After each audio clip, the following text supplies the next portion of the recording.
So there is a protest in Oregon. You have several individuals who are anti-government and armed protesting this. I guess at this point, attempted prosecution of some other individuals that. I mean, this is just amazing to me. I just learned of it. These prosecutors are claiming that the Hammonds, this family, or this father and son group of ranchers, tried to set a fire that burned about 130 acres in 2001 to cover up poaching. Because of this, they were sentenced to 5 years in prison. I'm reading off of the CNN article I intend to attribute in the description of this video. But it's really amazing to me that people will go to lengths such as acquiring guns, and I'm sure some of these people I'm sure most of these people had guns anyways, but there are some out there who obtain their weapons for this particular act. Now, if this was just a regular crazy protest, I'd just say whatever.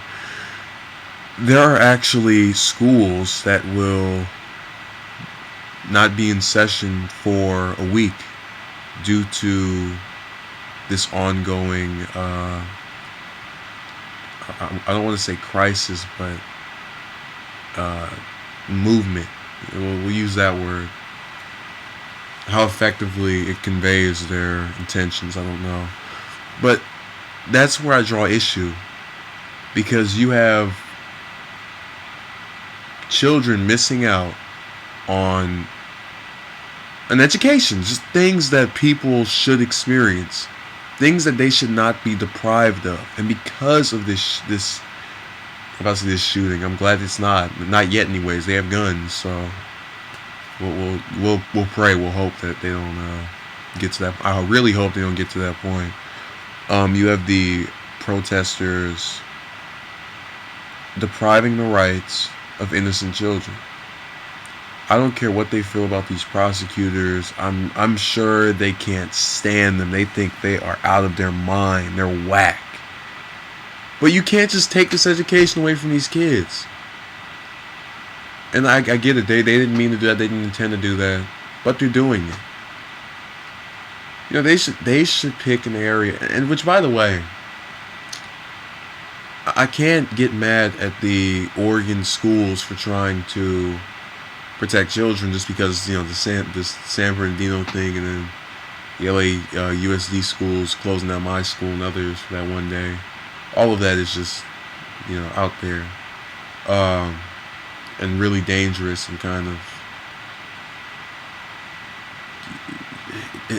it's deeply disquieting. That's the best word I could use to describe it. So with that being said, I don't see them, any of these protesters, because I don't like to paint people ways that they haven't proven to me. I don't see any of them actually doing anything to these kids or these parents or teachers just because they're in that same area. I don't see them using them as hostages or even approaching them at all. And I could be wrong about that. I hope I'm not. I hope they leave them alone. I hope they do not act negatively towards them. And that's really what most of us have to do at this point. Just hope that this doesn't turn into another Waco Sage. Anybody remember that from, 22, almost 23 years ago? I really hope it's not like that. Because we don't need any more bodies piling up. We have enough of them with guns. And the fact that both they have guns and the police have guns, I keep thinking somebody's not making it out of this alive. And that's, again, the disturbing part of this.